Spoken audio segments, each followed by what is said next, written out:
Soy Bob Cringely. Hace 16 años, cuando hacía mi serie documental para la televisión, Triumphs of the Nerds, entrevisté a Steve Jobs. Eso fue en 1995. 10 años antes, Steve había dejado Apple tras una dura pugna por el liderazgo con John Sculley, el consejero delegado que él mismo había traído a la compañía. Cuando hicimos la entrevista, Steve dirigía Next, la empresa que fundara aprovechando un nicho de mercado tras dejar Apple. Poco podíamos imaginarnos que en apenas 18 meses acabaría vendiendo Next a Apple y 6 meses después estaría dirigiendo la empresa. Por exigencias de la televisión, usamos solo parte de esa entrevista en aquella serie televisiva y durante años creímos que se había perdido para siempre porque la cinta original desapareció durante su traslado de Londres a Estados Unidos en los años 90. Pero hace unos días el director de dicha serie, Paul Sen, encontró una copia en VHS de la entrevista en su garaje. Steve Jobs concedió muy pocas entrevistas para la televisión y la mayoría no son buenas porque apenas reflejan el carisma, la franqueza y la visión de futuro que sí muestra esta entrevista. Por eso, al objeto de homenajear a un hombre fascinante, les ofrecemos la entrevista íntegra, la mayor parte de la cual jamás había sido vista. Cuénteme, ¿cómo entró usted en el mundo de los ordenadores personales? Bueno, me topé con mi primer ordenador a los 10 u 11 años. Me cuesta recordarlo porque soy un auténtico vejestorio, pero fue cuando tenía 10 u 11 años, hará cosa de 30 años. Por entonces nadie había visto un ordenador. Digamos que se habían visto en el cine. Eran unos armatostes enormes que zumbaban de lo lindo. Por alguna razón resaltaban las unidades de cinta magnética como icono del ordenador o alguna lucecita parpadeante. Realmente nadie había visto un ordenador. Eran objetos misteriosos de gran potencia cuya maquinaria hacía cosas en segundo plano. Así pues, ver un ordenador y usarlo era todo un privilegio por entonces. Y yo pude acceder a la NASA, al Ames Research Center, aquí en California, y usar un terminal de uso compartido, por lo que en realidad no veía el ordenador sino el terminal compartido. Insisto, por aquella época cuesta recordar lo primitivos que eran.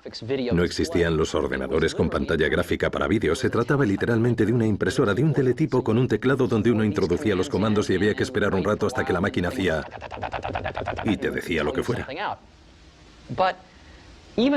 Pero pese a ello, seguía resultando extraordinario, sobre todo para un niño de 10 años, que pudieras crear un programa, por ejemplo, con BASIC o Fortran, y que el aparato, digamos, que tomara tu idea y la ejecutara de alguna manera, consiguiendo resultados. Y si encima eran los resultados que preveías y tu programa funcionaba, era una experiencia increíblemente emocionante. Así que me fue fascinando el mundo de la informática.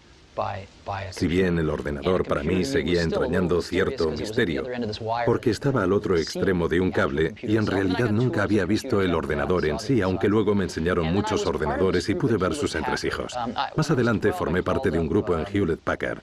Cuando tenía 12 años, llamé a Bill Hewlett, que vivía en las instalaciones de Hewlett Packard por entonces. Este dato delata mi edad, pero entonces los números aparecían en el listín telefónico, con lo que me bastó con buscar su nombre. Él respondió al teléfono y le dije: hola, me llamo Steve Jobs. Usted no me conoce, pero tengo 12 años y estoy montando un contador de frecuencias y me gustaría que me diera algunos componentes que le sobren.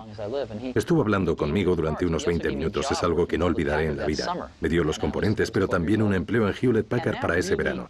Yo tenía 12 años y aquello me influyó de una manera decisiva. Hewlett Packard era la única empresa que yo había visto a aquella edad y forjó mi idea de cómo era una empresa y lo bien que trataba a sus empleados. Por entonces no se sabía lo del colesterol y solían sacarnos un carrito enorme con donuts y café a las 10 cada mañana. Todo el mundo hacía un descanso para el café con donuts. Por estos pequeños detalles se hacía evidente que la empresa era consciente de que su verdadero valor residía en sus empleados. En fin, una cosa llevó a la otra durante mi estancia en Hewlett Packard y empecé a visitar sus laboratorios de investigación en Palo Alto todos los martes por la noche con un reducido grupo de gente para reunirme con algunos investigadores y demás. Ahí fue cuando vi el primer ordenador de sobremesa jamás creado, el Hewlett Packard 9100. Era del tamaño de un maletín, pero ya tenía un pequeño monitor de tubo de rayos catódicos y era totalmente autónomo. No llevaba ningún cable escondido. Y me enamoré de él. Además, se podía programar en BASIC y en APL. En fin, me pasaba las horas en Hewlett Packard trasteando con el ordenador y creando programas. Esos fueron mis comienzos. Y conocí a Steve Wozniak por aquella época también, o quizá un poco antes, cuando tenía 14 o 15 años. Y congeniamos de inmediato. Era la primera persona que conocía que sabía más de electrónica que yo. Así que me sentí... Él me encantaba. Me sacaría cosa de 5 años. Había estado en la universidad, pero lo habían expulsado por sus gamberradas. Vivía con sus padres y estudiaba el primer ciclo universitario en Diensa. Nos hicimos muy buenos amigos y hacíamos cosas juntos. Un día leímos un artículo en la revista Squire sobre un tipo que se hacía llamar Captain Crunch, que supuestamente era capaz de hacer llamadas telefónicas gratuitas. Habrá oído la historia, seguro. Y de nuevo fue algo que nos fascinó. ¿Cómo se podía hacer algo así? Pensamos que sería un bulo. Empezamos a investigar en bibliotecas en busca de los tonos secretos que permitieran hacerlo. Al final resultó que estando en el Stanford Linear Accelerator Center de Stanford, una noche, en lo más recóndito de su biblioteca técnica, en la última estantería, en la balda inferior del rincón, encontramos una revista técnica de la empresa AT&T, donde se explicaba todo el procedimiento. Es otro momento que nunca olvidaré. Vimos la revista y pensamos, Dios mío, es cierto. Así que nos pusimos a montar un dispositivo que emitiera esos tonos. Y la cosa funcionaba así. Recuerda que antes, cuando uno hacía una llamada a larga distancia, se escuchaba un... ¿de fondo? Eran tonos como el de marcación telefónica, pero en otra frecuencia, con lo cual no podías reproducirlos. Descubrimos que se trataba de la señal enviada por un terminal telefónico a otro que controlaban los ordenadores de la red y que AT&T había cometido un error fatídico cuando diseñó la red telefónica original, la red telefónica digital, porque habían puesto la señalización de un terminal a otro en la misma banda de frecuencia que la voz, con lo que si el usuario lograba reproducir esas mismas señales podría emitirlas por el auricular y literalmente la red telefónica internacional de AT&T daría por hecho que la señal provenía de un ordenador de la compañía. Así que en unas 3 semanas conseguimos montar al fin una caja así que funcionaba. Recuerdo que la primera llamada que hicimos fue a Los Ángeles a un pariente de Woz en Pasadena, pero nos equivocamos de número y despertamos a un tipo en plena noche y nos pusimos a gritarle entusiasmados que nos había salido gratis la llamada, aunque el hombre no supo apreciarlo. Aún así, para nosotros fue algo milagroso.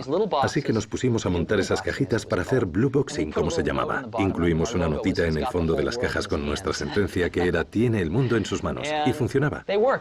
Creamos las mejores cajas azules del mundo. Todo el sistema era digital, no requería ajustes. Podías acercarte a una cabina telefónica y poner una conferencia a White Plains, y luego hacer una llamada por satélite a Europa y después llamar a Turquía para volver a conectar con Atlanta. Se podía dar la vuelta al mundo 5 o 6 veces, porque nos aprendimos todos los códigos para conectar por satélite y todo eso. Y podías llamar a la cabina de al lado de tu casa. Si pegabas un grito por el teléfono, al minuto lo oías por el de la cabina. Era como un milagro. Se preguntarán por qué aquello nos parecía tan interesante. Nos parecía interesante porque éramos jóvenes, y aquello nos hizo descubrir que podíamos crear algo nosotros solos con capacidad para controlar una infraestructura mundial que había tenido un coste de miles de millones de dólares. Eso descubrimos, que los dos solitos, que éramos bastante ignorantes, habíamos logrado montar un cacharrito capaz de controlar un sistema descomunal. Fue una lección increíble. No creo que nunca hubiera llegado a crearse un ordenador Apple de no haber existido estas cajas azules. Woz dice que llamaron ustedes al Papa. Sí, llamamos al Papa. Woz se hizo pasar por Henry Kissinger. Conseguimos el número del Vaticano y llamamos al Papa. Empezaron a despertar a la jerarquía eclesiástica, a cardenales y demás. Y llegaron a enviar a alguien a despertar al Papa, pero nos dio un ataque de risa y se dieron cuenta de que no era Henry Kissinger. Así que no llegamos a hablar con el Papa, pero fue divertidísimo. ¿Y qué les hizo dar el salto de las cajas azules a los ordenadores personales? ¿Cómo fue? Bueno, la necesidad, en el sentido de que disponíamos de ordenadores de uso compartido y había una empresa dedicada a esto en Mountain View que nos permitía usarlos gratuitamente. Pero necesitábamos un terminal y no podíamos permitírnoslo, así que nos diseñamos y montamos uno. Fue lo primero que hicimos, montar ese terminal. Y luego el ordenador Apple One fue en realidad una extensión de ese terminal al que pusimos un microprocesador por detrás. Eran en realidad 2 proyectos distintos que combinamos. Primero montamos el terminal y luego creamos el Apple One. Y en realidad lo creamos para nosotros, porque no podíamos permitirnos comprar nada. con lo que nos agenciamos las piezas y montamos los aparatos a mano. Nos llevaba de 40 a 80 horas montar una unidad y siempre se nos averiaban porque llevaban cablecitos finísimos. Al final resultó que muchos de nuestros amigos también querían montarse un ordenador. Y aunque lograban agenciarse la mayoría de componentes, no tenían la destreza para ensamblarlos que nosotros habíamos adquirido al formarnos en la práctica, así que acabamos ayudándoles a montar la mayoría de ordenadores y se nos iba todo el tiempo. Así que se nos ocurrió crear lo que se llama un tablero de circuito impreso, una pieza de fibra de vidrio con cobre a ambos lados por donde discurren los cables para así montar el ordenador. Así podrían montarse ordenadores Apple I en unas pocas horas en vez de 40. Si tuviéramos un tablero así, podríamos vendérselos a nuestros amigos por el precio que nos costaba montarlo y así recuperar el dinero. Todo el mundo estaría contento y podríamos volver a disponer de nuestro tiempo. Y eso hicimos. Vendí mi furgoneta a Volkswagen y Steve su calculadora y conseguimos reunir dinero para pagar a un amigo que se encargaría de diseñar el tablero de circuito impreso. Fabricamos varios tableros y se los vendimos a nuestros amigos. Yo quería vender el resto para recuperar la furgoneta y la calculadora. Así que me planté en la primera tienda de ordenadores del mundo de Byte Shop en Mountain View, en la calle El Camino, creo que estaba, que se transformó en una librería de adultos años después, pero entonces era The Byte Shop. Y el gerente, creo recordar que se llamaba Paul Terrell, me dijo: mira, te compro 50 unidades. Fenomenal, le respondí. Pero añadió: los quiero montados. Esto no se nos había ocurrido. Así que le dimos vueltas y pensamos: ¿por qué no? ¿Por qué no probarlo? Así que me pasé los días siguientes al teléfono hablando con distribuidores de componentes electrónicos. No sabíamos dónde nos metíamos. Les dije los componentes que necesitábamos. Decidimos comprar 100 lotes de componentes, montar 50 ordenadores y vendérselos a The Byte Shop al doble de lo que nos había costado montarlos. Y así sufragar el coste de los 100 y que nos quedaran 50 con los que obtener beneficios vendiéndolos. Así que convencimos a los distribuidores de que nos suministraran los componentes a crédito a 30 días sin saber lo que suponía. Nos dijeron: firmad aquí. Teníamos pues 30 días para pagarles. Compramos los componentes, montamos los ordenadores y le vendimos 50 a The Byte Shop en Palo Alto, que nos pagó cuando se cumplían 29 días y acto seguido fuimos a pagar a los distribuidores dentro de esos 30 días. El negocio estaba en marcha. Pero sufrimos la crisis de disponibilidad de beneficios de la que hablaba Marx. No disponíamos de nuestras ganancias en capital líquido. Nuestros beneficios eran 50 ordenadores apilados en un rincón. Tuvimos que plantearnos cómo hacer efectivos nuestros beneficios y nos planteamos el tema de la distribución, a ver si había más tiendas de ordenadores. Llamamos a otras tiendas por todo el país y así nos introdujimos en el negocio. La tercera persona clave en la creación de Apple fue un ex ejecutivo de Intel, Mike Markkula. Le pregunté a Steve cómo se unió al proyecto. Estábamos diseñando el Apple II, para el que nos habíamos marcado unas metas mucho más ambiciosas. Woz, por su parte, quería añadir gráficos en color. Yo, por la mía, tenía muy claro que aunque había algunos aficionados al hardware capaces de montar sus propios ordenadores, o al menos de agregarle a nuestro tablero los transformadores para conectar el aparato a la corriente, la carcasa, el teclado, etc., y de conseguir los demás componentes, por cada uno de esos aficionados debía haber 1 millar de personas incapaces de hacer tal cosa, pero deseosas de meterse a trastear con programas, fans de la programación, tal y como yo lo había sido cuando tenía 10 años y descubrí aquel ordenador. Con lo que mi meta soñada con el Apple II era vender el primer ordenador personal real totalmente acabado, listo para usarse por cualquiera sin necesidad de entender de hardware. Y así, combinando ambas metas, concebimos el producto. Encontré a un diseñador y concebimos el acabado y demás. Queríamos fabricarlo todo en plástico. Ya teníamos todo preparado para ponernos en marcha, pero necesitábamos dinero para ensamblar las carcasas de los equipos y cosas así. Necesitábamos unos pocos cientos de miles de dólares, cantidad que excedía con creces nuestros medios. Así que salí a buscar inversores que pusieran capital riesgo y contacté con uno llamado Don Valentine, que vino a nuestro garaje y que, por cierto, más tarde dijo que yo tenía aspecto de renegado de la raza humana. Esa fue su famosa frase. Y me dijo que no estaba dispuesto a invertir en nosotros, pero nos recomendó a unos cuantos que podrían estarlo, y entre ellos estaba Mike Markkula. Así que llamé a Mike por teléfono y se pasó a vernos. Mike había abandonado Intel a la edad de 30 o 31 años. Había sido encargado de producción y había adquirido acciones de la compañía y había ganado en torno a $1 millón con opciones de compra de acciones, que por entonces era bastante dinero, y lo había estado invirtiendo en petróleo y gas sin salir de casa ni nada. Y para mí, que estaba ansioso por meterse en otro negocio. Mike y yo congeniamos muy bien. Pues bien, Mike nos dijo que estaba dispuesto a invertir pasadas unas semanas, pero entonces le dije, no queremos tu dinero, sino a ti. Y convencimos a Mike de que se embarcara con nosotros en calidad de socio paritario. Así que Mike aportó dinero y se unió a nosotros, y los tres nos pusimos en marcha. Cogimos el diseño ya casi finalizado del Apple II y dispusimos la fábrica para su producción y anunciamos su salida al mercado unos meses después en la Feria de Informática de la Costa Oeste. ¿Y cómo fue? Fantástico. Conseguimos los mejores. La Feria de Informática de la Costa Oeste era de poca monta entonces, pero para nosotros era algo grandioso. Montamos un stand fantástico allí. Teníamos un proyector de televisión donde mostrábamos el Apple II y sus gráficos, que a día de hoy nos parecerán muy rudimentarios, pero entonces eran con diferencia los más avanzados que ofrecía cualquier ordenador personal. Y lo que recuerdo es que fuimos los protagonistas de la feria y muchos comerciantes y distribuidores empezaron a hacer cola y así despegamos. ¿Qué edad tenía usted? 21 años. 21 años, sí.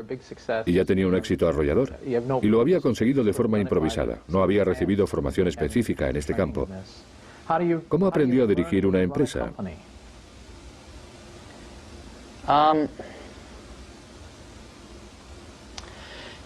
¿Sabe?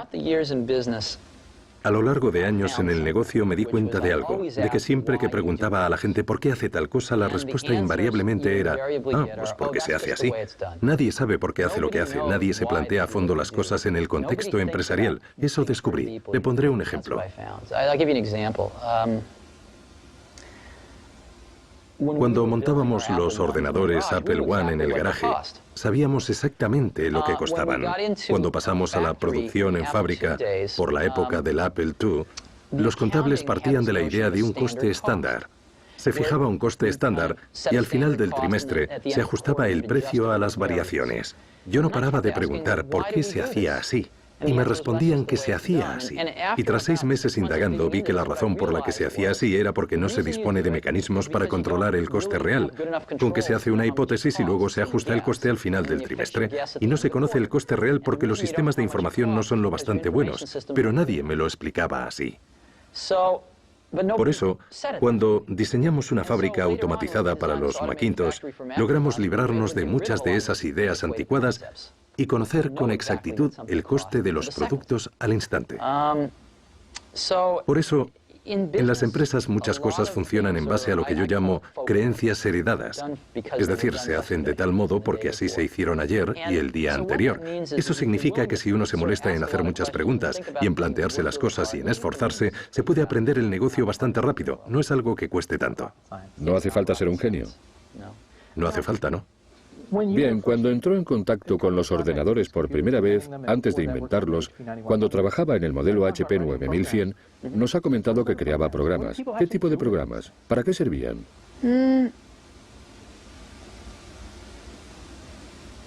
Verá, lo que hacíamos con ellos.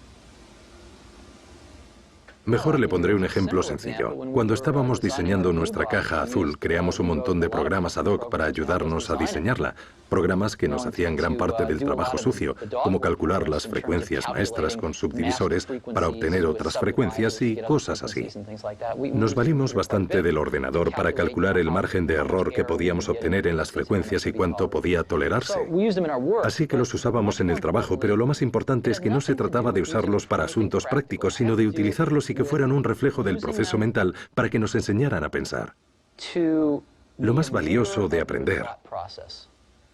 Creo que todo el mundo en este país debería aprender a programar ordenadores. Debería aprender un lenguaje de programación porque te enseña a pensar. Es como ir a la facultad de Derecho. No creo que cualquiera deba ser abogado. Pero estudiar Derecho nos resultaría útil a todos porque te enseña a pensar de cierta manera. Lo mismo que programar ordenadores te enseña a pensar de otro modo. Así que yo veo la informática como un arte liberal. Debería ser algo que aprendiera todo el mundo, al que dedicaran un año de su vida, que una asignatura fuera aprender a programar. Ya, pero yo aprendí APL y es una de las razones por las que voy por la vida dando tumbos.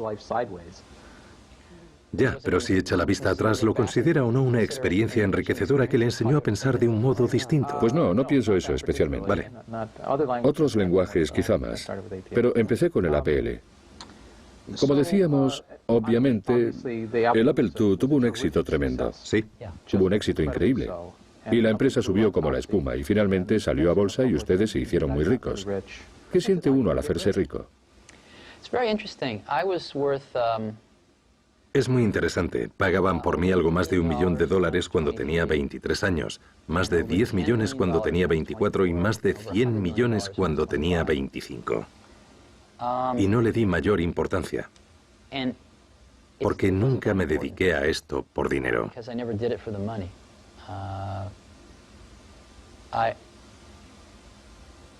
Creo que el dinero es algo maravilloso porque te permite hacer cosas, te permite invertir en ideas que a corto plazo no reportan beneficios y cosas así. Pero sobre todo en ese momento de mi vida el dinero no era lo más importante. Lo que más importaba era la empresa, la gente, los productos que fabricábamos, las posibilidades que iba a ofrecer a los usuarios. Vamos, que no me paraba mucho a pensar en ello. Nunca se me ocurrió vender acciones. Estaba convencido de que la empresa iría muy bien a largo plazo. Algo decisivo para la creación del ordenador personal fue el trabajo pionero que se estaba llevando a cabo en el Centro de Investigación Palo Alto de Xerox, centro que Steve visitó por primera vez en 1979. Había 3 o 4 personas que no paraban de darme la lata con que moviera el culo y fuera a conocer Xerox PARC para ver lo que estaban haciendo allí. Al final les hice caso y fui. Fueron muy amables y me mostraron en lo que andaban trabajando. Concretamente me enseñaron 3 proyectos, aunque me quedé tan deslumbrado por el primero que ni llegué a ver los otros 2. Una de las cosas que me mostraron fue la programación orientada al objeto. Me lo mostraron, pero ni siquiera alcancé a verlo. Otro proyecto que me mostraron fue un sistema computacional en red. Tenían más de un centenar de ordenadores alto conectados en red con su propio correo electrónico, etcétera, etcétera. Pero tampoco pude asimilarlo por lo deslumbrado que me había quedado por lo primero que me habían enseñado, la interfaz gráfica de usuario. Me pareció lo mejor que había visto en mi vida. Recuerdo que aún tenía muchos fallos. Lo que me mostraron estaba inacabado.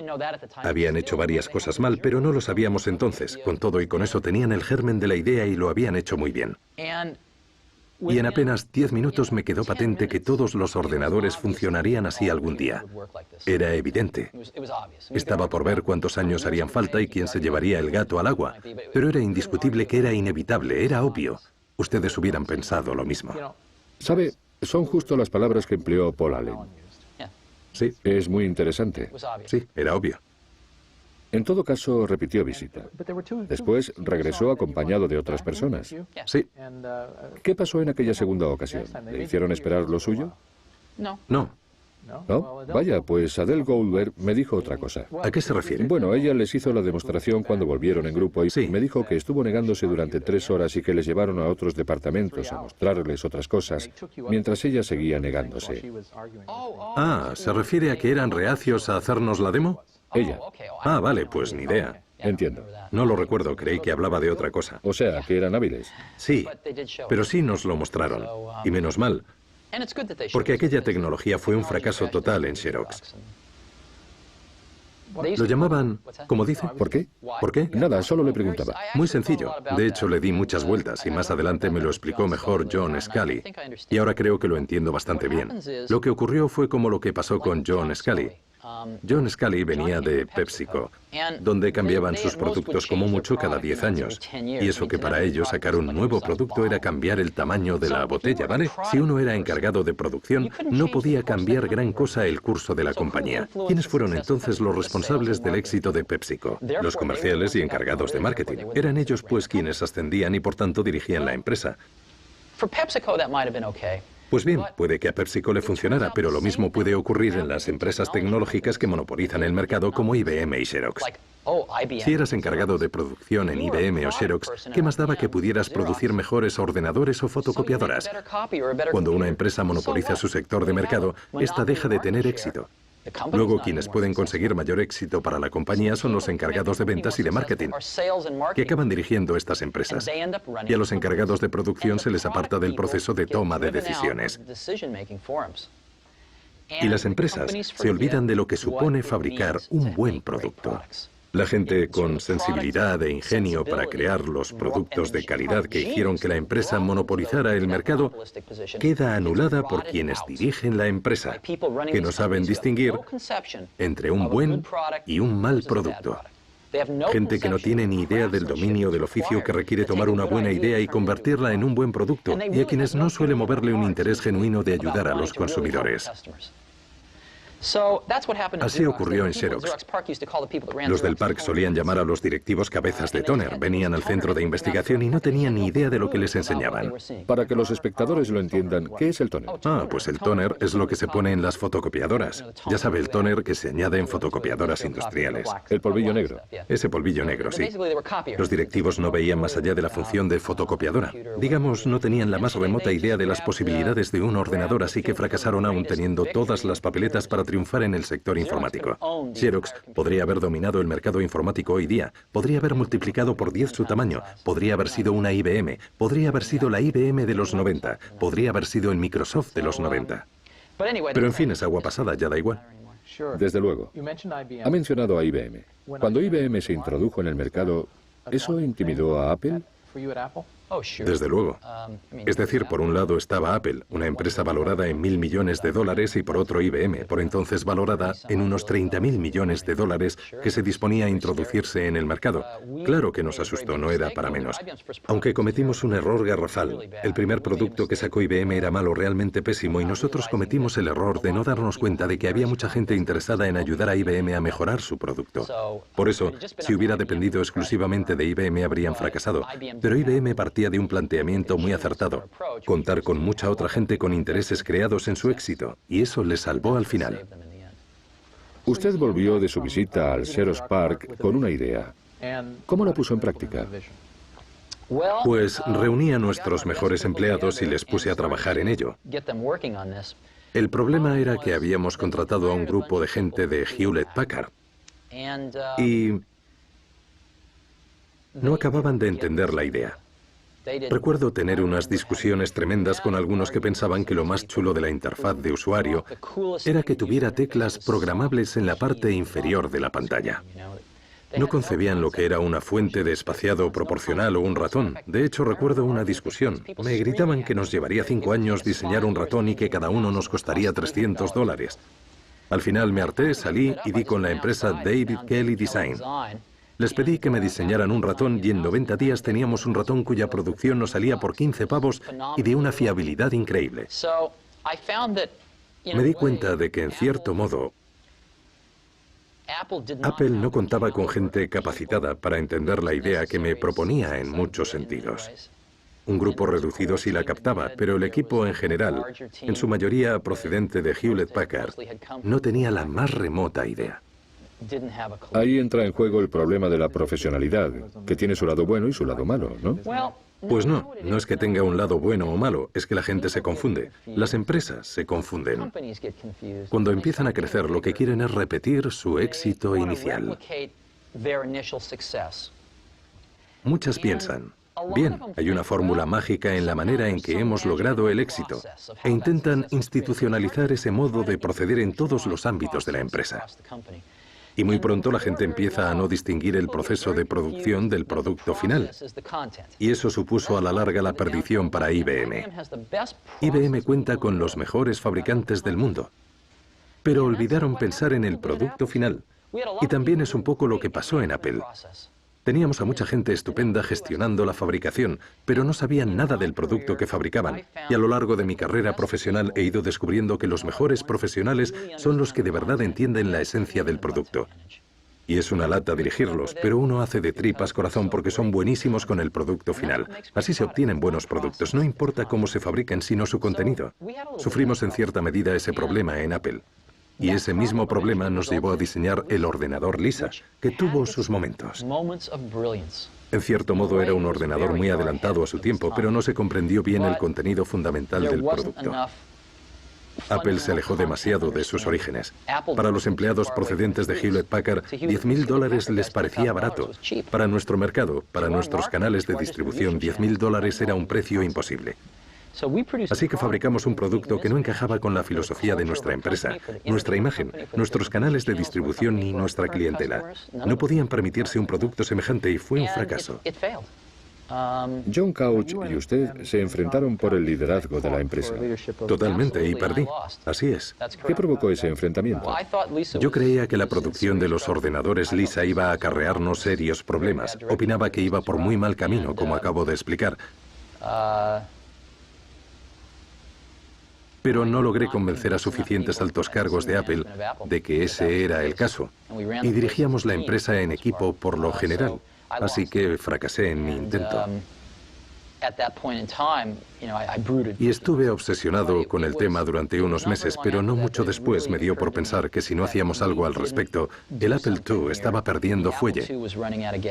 Y necesitábamos hacer algo rápidamente con esa tecnología, o Apple podría dejar de existir como la empresa que era. Así que formé un pequeño equipo al que encomendé el Macintosh. Y nos embarcamos en una misión divina para salvar a Apple.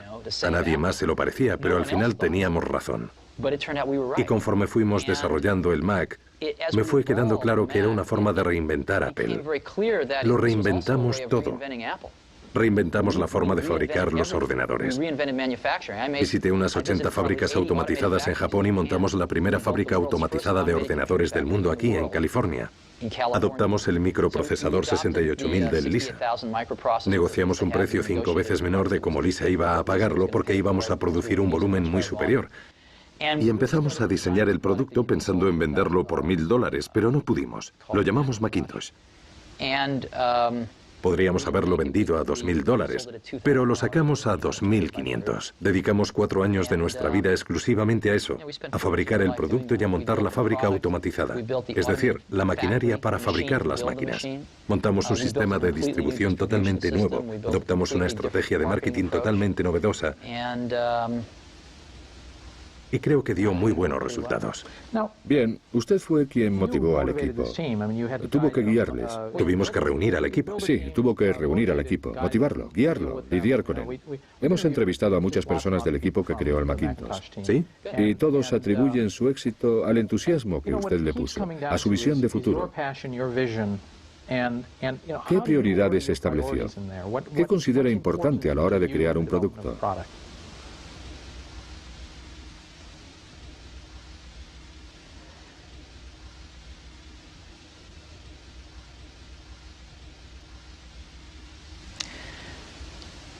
Verá, una de las cosas que más perjudicó a Apple después de mi partida fue que John Sculley contrajo una enfermedad muy grave. Una enfermedad que he visto contraer a más gente. La enfermedad de pensar que con tener una buena idea se tiene el 90% del trabajo. Y que basta con decir a los demás, aquí tenéis una idea fantástica para que la hagan realidad. Y el problema es que requiere un tremendo conocimiento del oficio hacer de una buena idea un buen producto.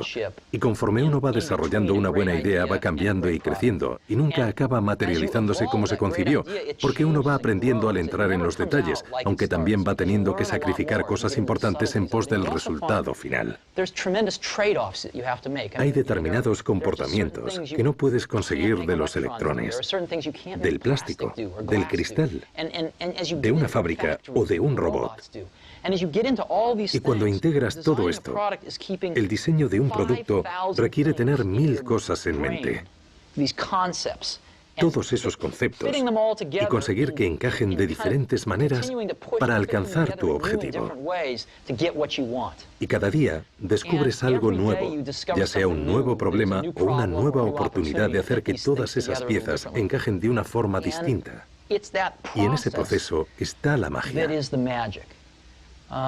Así pues, arrancamos con un montón de ideas estupendas, pero siempre he tenido la impresión de que un equipo que hace algo en lo que realmente cree es como cuando, siendo yo un crío, había un viudo que vivía en la calle y rondaba los 80. Daba miedo mirarle, pero intimé un poco con él. Se le ocurrió pagarme por cortarle el césped o algo así. Y un día me pidió que lo acompañara a su garaje porque quería enseñarme algo, y entonces sacó su viejo y polvoriento pulidor de piedras. Estaba compuesto por un motor, una lata de café y una banda en medio. Acompáñame, me dijo, y salimos al patio y cogimos unas piedras corrientes y feas. Las metimos en la lata junto con un poco de líquido y de arenilla.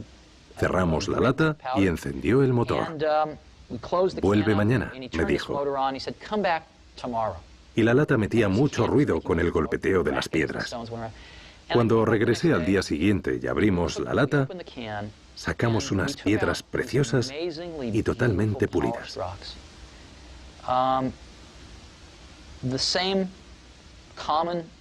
Las mismas piedras comunes que habíamos metido, al friccionar entre sí, y tras tanto ruido, salieron como preciosas piedras pulidas. Y siempre lo he tenido en mente, como mi metáfora sobre un equipo que trabaja duro en algo que les apasiona.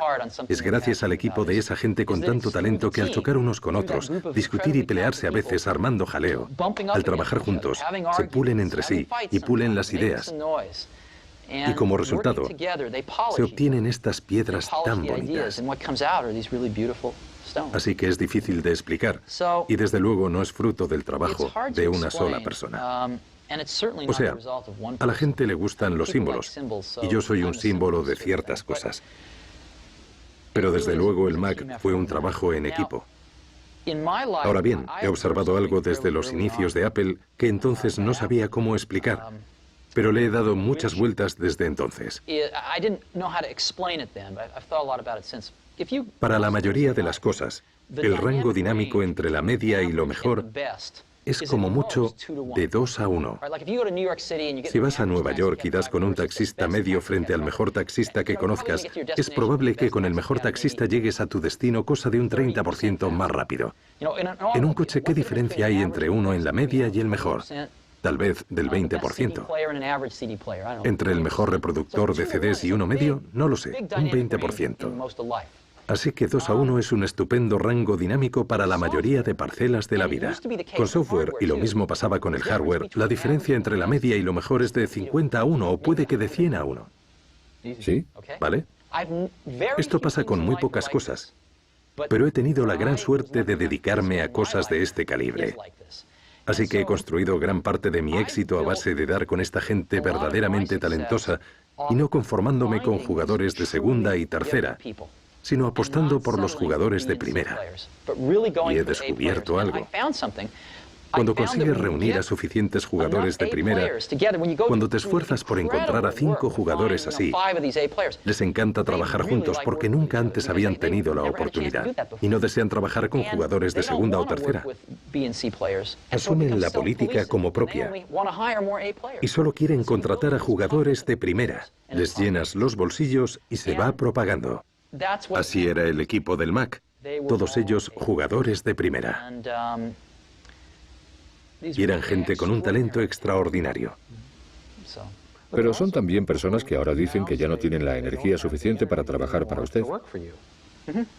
Así es. Si habla con mucha de la gente del equipo del Mac, le dirán que fue donde más se dejaron la piel. Algunos le contarán que fue la época más feliz de su vida. Pero todos coincidirán en que fue una de las experiencias más intensas y queridas de sus vidas. Sí, eso dijeron. Pues bien. Hay cosas que no son sostenibles para algunas personas. ¿Qué significa cuando le dice a alguien que su trabajo es una mierda? Normalmente significa que su trabajo es una mierda. A veces significa que yo creo que su trabajo es una mierda, pero me equivoco. Pero por lo general, quiere decir que su trabajo está lejos de tener suficiente calidad. Conozco una cita estupenda de Bill Atkinson que dice que cuando usted dice que el trabajo de alguien es una mierda, lo que de verdad significa es no lo entiendo, la verdad. ¿Podrías explicármelo? No, normalmente no me refiero a eso. Cuando uno da con gente verdaderamente buena, ellos lo saben. Y no tienes que subirle el ego a nadie. Y lo que importa es el trabajo. Y eso lo sabe todo el mundo.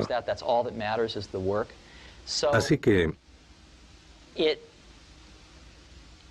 Cuentas con gente para colocar piezas concretas del puzzle y lo más importante que yo creo que puedes hacer por alguien que es verdaderamente bueno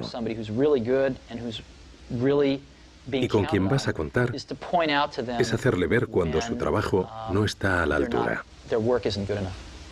Y hacerlo de una forma muy clara, indicándole el porqué para que lo subsane. Y has de hacerlo de manera que no comprometas tu confianza en sus capacidades, pero sin dejar demasiado lugar a que pueda interpretarse que no está haciendo un trabajo lo suficientemente bueno para conseguir los objetivos del equipo. Y eso es muy complicado. Yo siempre lo he abordado de manera muy directa. Y creo que si habla usted con alguien que haya trabajado conmigo, a los buenos de verdad, les ha parecido muy beneficioso. Otros lo han detestado. Pero también soy una persona a la que le da igual tener o no razón. Solo me importa el éxito. De modo que dará con mucha gente que le dirá que soy muy terco. Pero si me presentan pruebas de lo contrario, 5 minutos después he cambiado totalmente de opinión porque yo soy así. No me importa equivocarme. Y lo reconozco con frecuencia, no me importa. Lo que me importa es que hagamos lo correcto. ¿Cómo y por qué Apple optó por la autoedición que se convertiría en la aplicación más potente del Mac? No sé si lo sabe, pero nos enviaron la primera impresora láser Canon a Apple en Estados Unidos y la acoplamos a un ordenador Lisa que escaneaba hojas antes que nadie, mucho antes que HP o Adobe. Pero alguno que otro me decía, oye, están en este taller los que dejaron Xerox PARC, deberías ir a verlos. Y al final fui a visitarlos y vi lo que estaban haciendo, que era mejor que lo que estábamos haciendo nosotros. E iban a convertirse en una compañía de hardware. Querían fabricar impresoras y esas cosas, pero les convencí para dedicarse al software. Y al cabo de 2 o 3 semanas habíamos cancelado nuestro proyecto interno y un montón de gente quiso matarme por ello, pero lo hicimos. Firmé una especie de acuerdo con Adobe para usar su software y compramos el 19,9% de Adobe en Apple. Ellos necesitaban financiación y nosotros queríamos control. Nos pusimos en marcha y así conseguimos los motores de Canon. Diseñamos el primer controlador para impresora láser en Apple y les compramos el software a Adobe e introdujimos la impresora láser. Pero nadie en la empresa quería que lo hiciéramos, salvo unos cuantos del grupo del Mac. Todos pensaban que una impresora de $7.000 era una locura. Lo que no entendían era que podías compartirla a través de Apple Talk. O sea, entendían el concepto intelectualmente, pero no con el corazón, porque lo último de precio elevado que intentamos vender fue el Lisa. Así que lo sacamos adelante, aunque tuve que pasar por encima de varios cadáveres, y fue la primera impresora láser del mercado, como sabrán, y el resto ya es historia. Cuando dejé Apple, era la mayor compañía de impresoras en cuanto a ingresos de todo el mundo. Por desgracia, perdió esta distinción en favor de Hewlett Packard 3 o 4 años después de marcharme. Pero cuando me fui, era la primera empresa de impresoras del mundo. ¿Contemplaban ustedes incluir la autoedición? ¿Estaba cantado? Pues...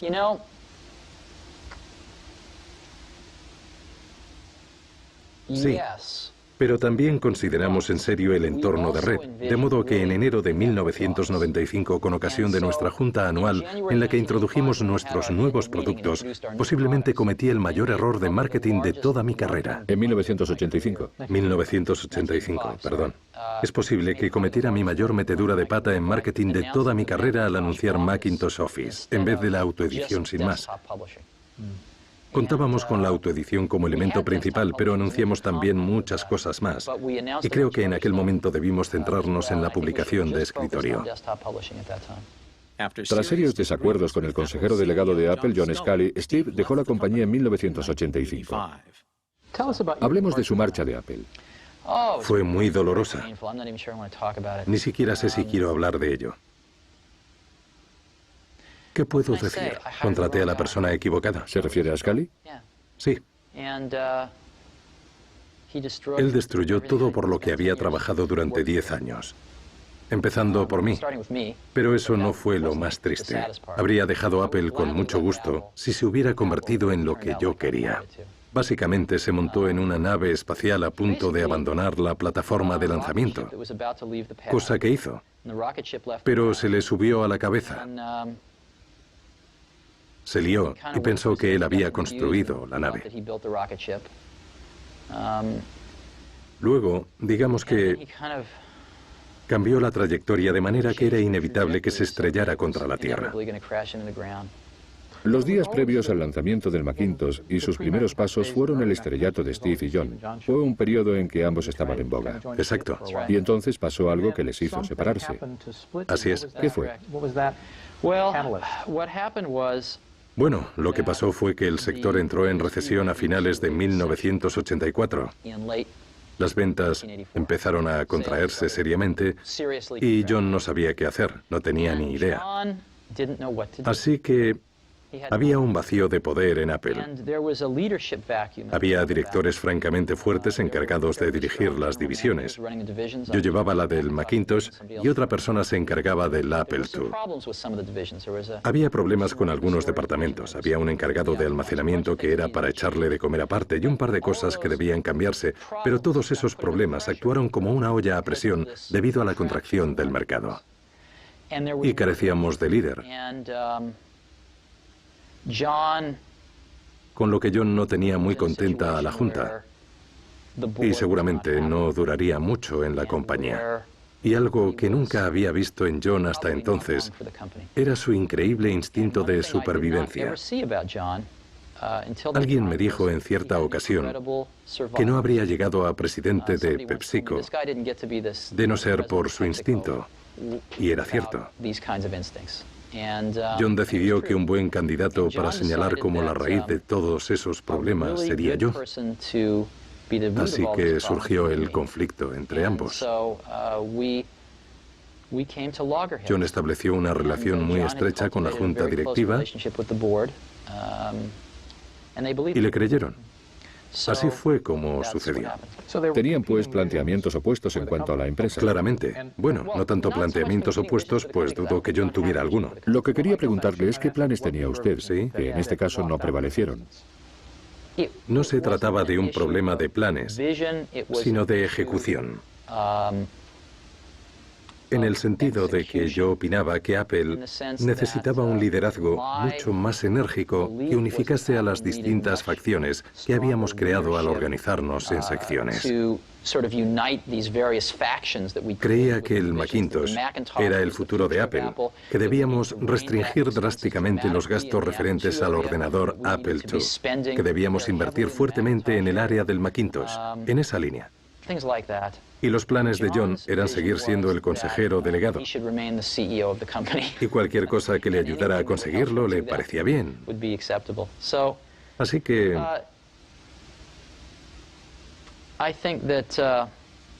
en mi opinión, Apple estaba paralizada a principios de 1985. Y yo no estaba capacitado por entonces, no lo creo, para dirigir la empresa en general. Yo tenía 30 años y no tenía suficiente experiencia como para dirigir una empresa valorada en $2.000 millones. Y lamentablemente John tampoco. Pero en fin, se me comunicó de una manera inequívoca que no había trabajo para mí allí. Aquello fue muy trágico. Como desterrarle a Siberia. Sí, habría sido mucho más inteligente que Apple me hubiera dejado trabajar en el siguiente proyecto. Me ofrecí voluntario, les propuse montar una unidad de investigación. Les dije, dadme unos cuantos millones de pavos al año y contrataré a gente estupenda e inventaremos la próxima genialidad. Pero me respondieron que no era posible. Vaya. Así que me quitaron mi despacho. Bueno, me voy a emocionar si seguimos hablando de esto. Pero en fin, eso es lo de menos. Yo solo soy uno más en la empresa, así que eso no es lo importante. Lo importante fue que en los siguientes años, los valores de Apple serían sistemáticamente destruidos. Seguidamente pregunté a Steve qué pensaba sobre la situación de Apple. Recuerden que esto se grabó en 1995, un año antes de que Steve se reincorporara a Apple. Recuerden también que cuando Apple adquirió NeXT, un año después de esta entrevista, Steve vendió de inmediato las acciones de Apple que había recibido como parte del acuerdo de venta. Apple está agonizando. Sufre la agonía de una muerte dolorosa. Va camino de su extinción. Y ello se debe a que cuando salí de Apple, llevábamos una ventaja de 10 años a las demás empresas del sector. El Macintosh iba 10 años por delante. Vimos como a Microsoft le costó 10 años ponerse al día. Y la razón por la que pudieron ponerse al mismo nivel fue que Apple no avanzó. El Macintosh que se vende hoy es un 25% distinto a como cuando yo me fui. Se han gastado cientos de millones de dólares en I+D. Probablemente un total de 5.000 millones de dólares en I+D. ¿Y qué han logrado? No lo sé. Pero fue... Lo que ocurrió fue que de algún modo las iniciativas para hacer avanzar a la empresa y crear nuevos productos se desvanecieron. Y creo que muchos buenos profesionales aguantaron allí un tiempo, pero no tenían ocasión de unirse para promoverlas porque no había liderazgo. Por eso lo que ha pasado con Apple ha sido que se ha quedado atrás en muchos aspectos, sin duda en cuota de mercado, y lo que es más importante, su distinción se ha visto mermada por Microsoft. De modo que ahora lo que tienen es una base asentada que no crece, sino que disminuye lentamente, aunque aún les proveerá de buenos ingresos durante varios años, si bien van cuesta abajo irremediablemente. Es una lástima y no creo que la tendencia sea reversible a estas alturas. Tampoco yo. ¿Y qué me dice de Microsoft? Están arrasando actualmente. Cierto. Son, digamos, como el clásico Ford LTD, que se está volviendo futurista. Desde luego no tienen el lujo del Cadillac, ni son de alta gama como BMW. Ya. Pero están...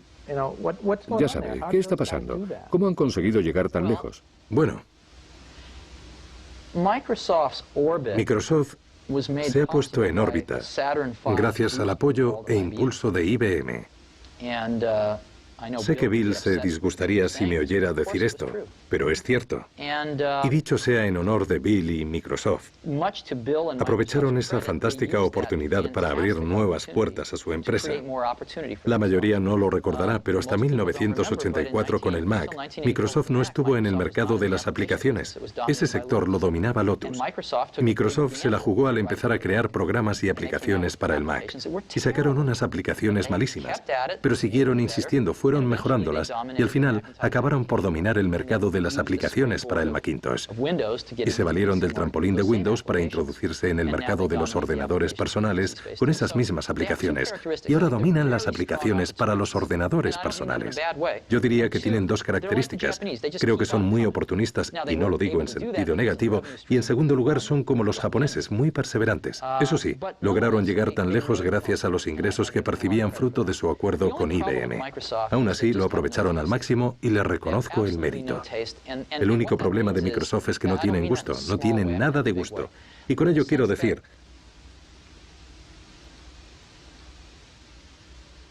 no me refiero a los detalles, sino en un sentido más amplio, en el sentido de que no buscan ideas originales ni enriquecen culturalmente sus productos. Se preguntarán por qué es importante. Por ejemplo, la idea de usar fuentes de espaciado proporcional se sacó de leer manuales de composición tipográfica y analizar libros de gran belleza. De ahí se sacan las ideas. De no haber sido por el Mac, Microsoft nunca habría ofrecido estas características en sus productos. Por eso supongo que me entristece, no el éxito de Microsoft. Eso no me supone ningún problema, se lo han ganado en general. Lo que me supone un problema es que se limitan a fabricar productos de tercera categoría. Fabrican productos sin alma, fabrican productos sin un espíritu educativo, son productos muy prosaicos y lo más triste es que la mayoría de los clientes que los compran tampoco tienen mucho ánimo de ilustrarse. Pero la única forma de hacer progresar a nuestra especie es tomar los mejores productos y hacerlos llegar a todo el mundo, para que todos nos eduquemos con los mejores productos que existan y que empecemos a entender la sutil diferencia que supone usar los mejores productos. Y en ese sentido, Microsoft es como el McDonald's. Y eso es lo que me entristece, no que Microsoft haya salido triunfante, sino que sus productos no hagan alarde de más perspicacia y creatividad. ¿Y qué hace usted en ese sentido? Hablemos de Next. No estoy haciendo nada. Bien. Porque Next es una empresa demasiado pequeña para poder hacer nada al respecto. Me limito a observar. Realmente no hay nada que podamos hacer. A continuación hablamos de NeXT, la empresa que Steve dirigía en 1995 y que pronto adquiriría Apple. El software de NeXT acabaría siendo el corazón del Mac, es decir, su sistema operativo que se denominó Mac OS X. No querrá que le hable de NeXT, ¿verdad? Sí, quiero, sí. Vale, está bien.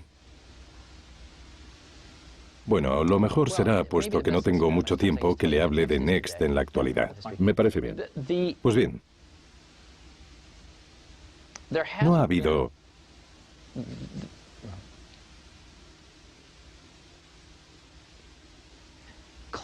Claramente,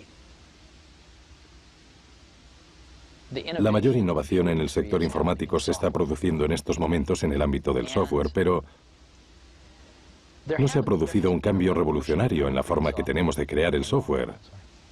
Eso es... Disculpe. La innovación en nuestro sector está en el software, pero nunca se ha producido un cambio revolucionario en la forma de crear software, no en los últimos 20 años. De hecho, ha ido a peor. Si bien el Macintosh supuso un cambio revolucionario para el usuario final, al haberse simplificado mucho su uso, supuso lo contrario para los programadores. Ellos pagaron el pato, cada vez se complicaba más la creación de software para simplificar su uso por el usuario final.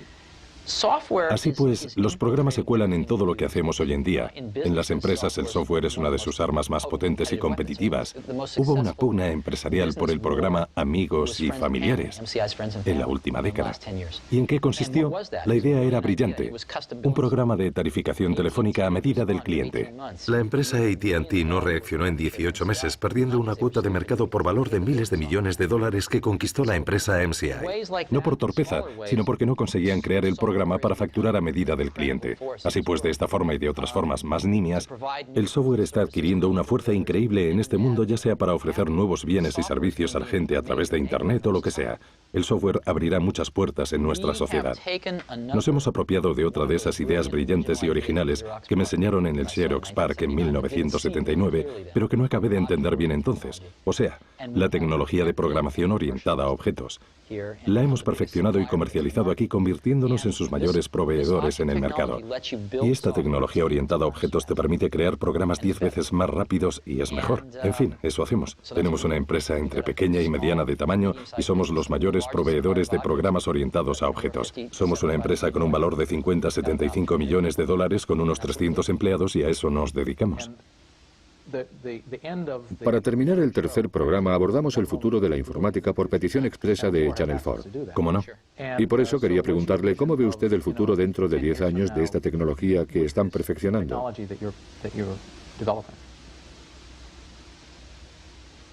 Pues verá, yo creo que Internet y la red se están produciendo dos cosas muy interesantes en el mundo de la programación y de la informática. Por un lado, la programación orientada a objetos y por otro, la red. Internet es algo apasionante porque supone haber cumplido nuestro sueño de que el ordenador no se limitara a ser principalmente un dispositivo para realizar cálculos, sino que se metamorfoseara en un dispositivo para la comunicación. Y con Internet está ocurriendo al fin. Y en segundo lugar, es fascinante que no sea propiedad de Microsoft, porque así se está produciendo mucha innovación. Por eso creo que Internet va a repercutir profundamente en nuestra sociedad. Como saben, en Estados Unidos se vende un 15% de bienes y servicios a través de la venta por catálogo o por televisión. Este porcentaje se trasladará a Internet e incluso se incrementará. Son miles de millones. Pronto se venderán bienes y servicios por un valor de decenas de miles de millones de dólares a través de la red. Internet se puede entender como el canal de distribución directo al cliente por excelencia. Otra forma de verlo es pensar que hasta la empresa más pequeña del mundo podrá proyectarse en Internet como la empresa más grande del mundo. Así pues, creo que Internet, cuando echemos la vista atrás dentro de 10 años, Internet va a ser la tecnología que marque esta época. Va a representar un momento determinante para la informática. Y creo que va a ser un fenómeno de enorme repercusión que ha insuflado toda una nueva vida a los ordenadores personales. Tendrá una enorme repercusión, sí. ¿Y están ustedes creando software para...? Desde luego, como todo el mundo. Ya. Olvídese de nosotros. Como sector Internet va a abrir nuevas puertas al sector informático. Sí. Y es otra de esas cosas que resultan evidentes a toro pasado, pero que hace 5 años, ¿quién lo hubiera dicho? Cierto. ¿No es maravilloso el mundo que nos ha tocado vivir? Tenía ganas de saber más sobre lo que le apasionaba a Steve. ¿Qué cosas le movían? Leí un artículo de muy joven en la revista Scientific American donde se medía la eficacia locomotora de distintas especies del planeta, ya sabe, de los osos, los chimpancés, los mapaches, las aves y los peces. ¿Cuántas kilocalorías consumían para desplazarse 1 kilómetro? Y también se medía a los humanos. Y el cóndor salía ganador. Era el más eficiente. Pues bien, el hombre, la joya de la creación, aparecía en un puesto algo decepcionante, pasado el primer tercio. Ahora bien, alguien de la revista había tenido la brillante idea de medir a un hombre en bicicleta y ganaba con creces al cóndor. Fulminaba el ranking. Y recuerdo que esto me impactó. Se me ha quedado grabado. Los humanos creamos herramientas susceptibles de aumentar de un modo espectacular nuestras habilidades innatas. Y para mí, de hecho, hicimos un anuncio con esa idea en los primeros tiempos de Apple, con la idea de que el ordenador personal era la bicicleta del pensamiento. Y creo en ello firmemente. De todos los inventos humanos, el ordenador acabará estando cerca, si no en el primer puesto de la lista, conforme pase el tiempo y miremos atrás. Es la herramienta más asombrosa que hayamos inventado jamás. Y me siento muy afortunado de estar justo en el lugar adecuado, en Silicon Valley, en el momento histórico oportuno, cuando ha tomado cuerpo este invento. Y como saben, cuando se fija un vector en el espacio, si uno cambia un poco su dirección al principio, el cambio de orientación es bestial cuando se aleja unos kilómetros en el espacio. Pues bien, tengo la sensación de que aún estamos realmente al inicio de ese vector. Y si somos capaces de encaminarlo en la dirección adecuada, será todavía un invento mejor según vaya evolucionando. Creo que hemos tenido oportunidad de hacerlo en varias ocasiones, lo que nos ha dado a cuantos estamos en esto una tremenda satisfacción. Pero ¿cómo saber cuál es la dirección adecuada?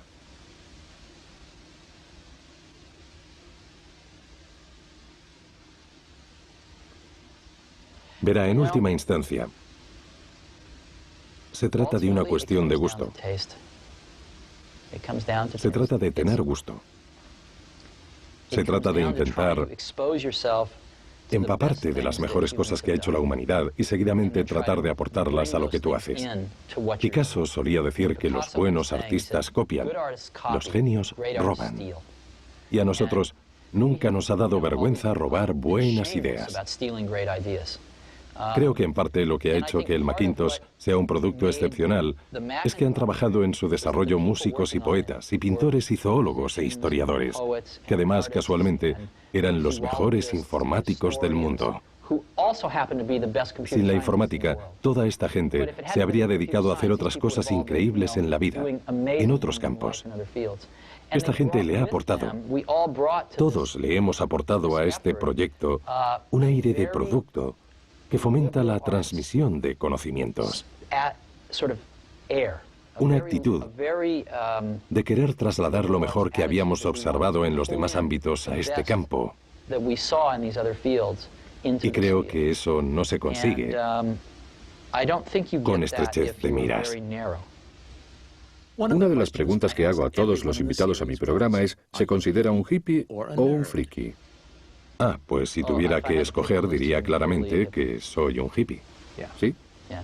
Sí. Vale, ha tardado 30 segundos. Toda la gente con quien trabajo entran en la misma categoría también. ¿En serio? Sí. Sí. ¿Y eso por qué? ¿Busca usted que sean hippies o se sienten atraídos por usted? Bueno, pregúntese qué es un hippie. Es un término antiguo con muchas connotaciones, pero para mí, como me crié, recuerde que la movida de los 60 se prolongó hasta principios de los 70. En aquella época alcancé la mayoría de edad. Así que la viví de cerca. Fue un movimiento que en gran medida vivimos muy de cerca. Así pues, en mi opinión, lo que desencadenó fue la conciencia de que había algo más en la vida aparte de lo que teníamos ante nuestros ojos. La vida no se limitaba a tener un trabajo, una familia, 2 coches en el garaje y una carrera profesional.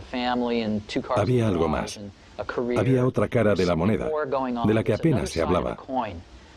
Pero se percibía con más fuerza cuando se producían carencias, cuando no todas las cosas eran perfectas y ordenadas, Cuando se producían carencias, entonces uno sentía la necesidad de buscar algo más.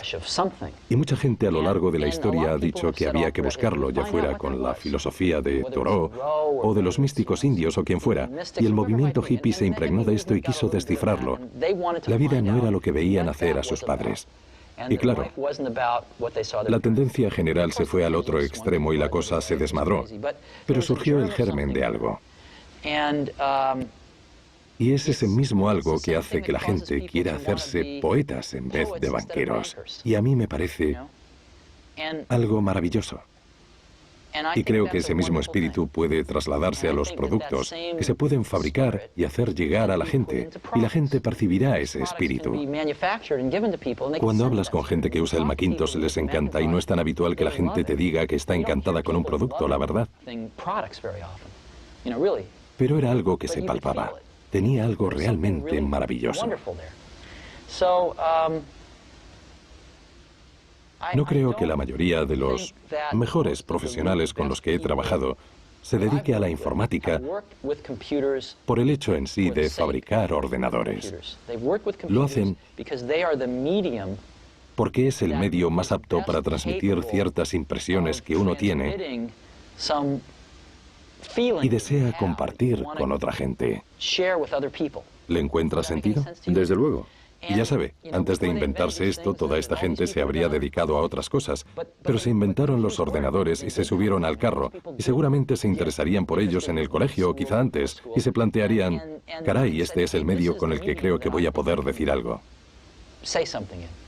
¿Sabe?